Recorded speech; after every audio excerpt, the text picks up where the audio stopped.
একটা ভবিষ্যদ্বাণী। 800 বছরের অপেক্ষা। এক তরুণ সুলতান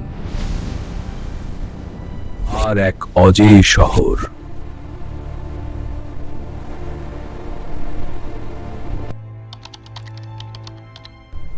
(1453 সাল) পৃথিবীর সবচেয়ে শক্তিশালী শহর।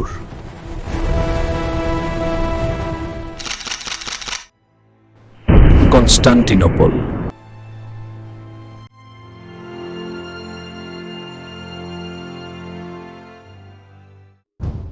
যে শহরকে জয় করার স্বপ্ন দেখেছিল একটা পুরো উম্মাহ, আর সেই স্বপ্ন পূরণ করেছিল মাত্র 21 বছরের এক যুবক।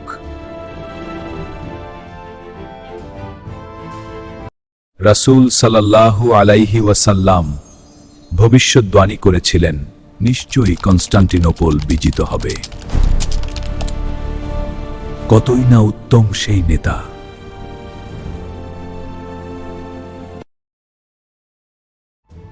আর কতই না উত্তম সেই সৈন্যবাহিনী!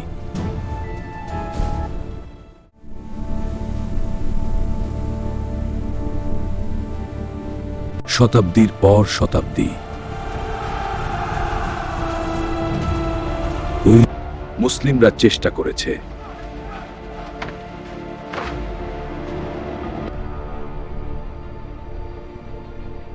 কিন্তু শহরের দেয়াল ছিল অজেয়।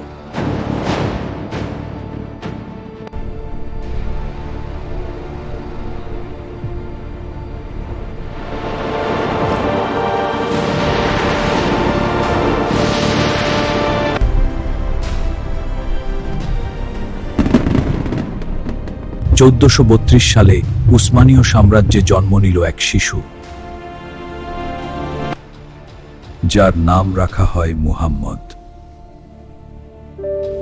কুরআন, হাদিস, যুদ্ধকৌশল, গণিত সবকিছুতেই তিনি পারদর্শী ছিলেন।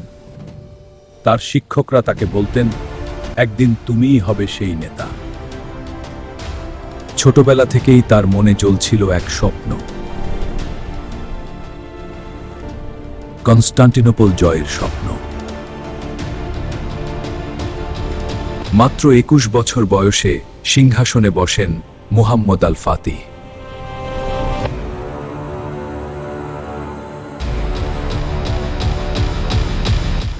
কিন্তু তার লক্ষ্য ছিল একটাই,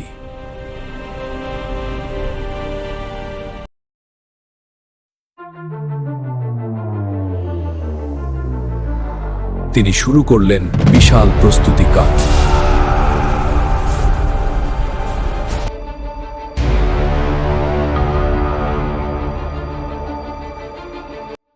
তৈরি হলো ইতিহাসের অন্যতম বৃহৎ কামান।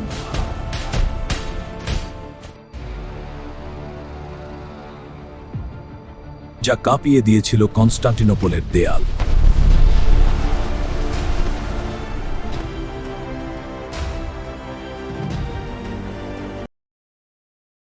(1453 সালের এপ্রিল)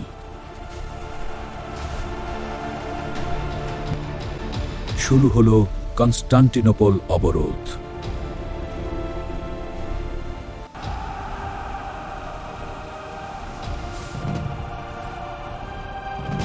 কামানের গর্জনে কেঁপে উঠল শহর।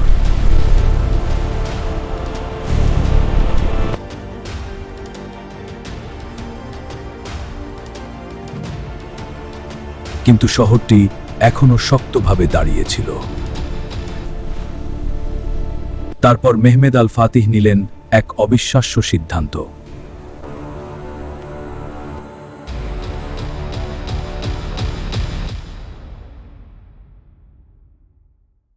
জাহাজগুলোকে পাহাড়ের উপর দিয়ে টেনে নেওয়া হলো।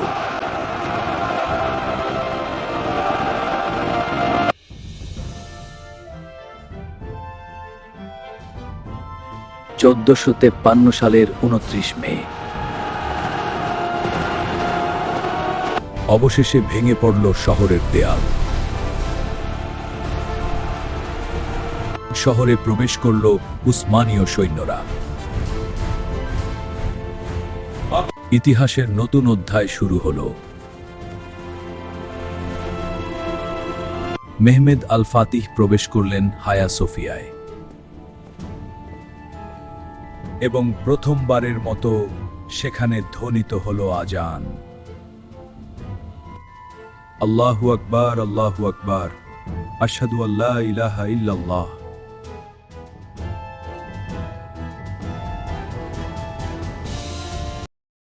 এভাবেই পূর্ণ হয়েছিল রাসূল সাল্লাল্লাহু আলাইহি ওয়াসাল্লামের সেই ভবিষ্যদ্বাণী।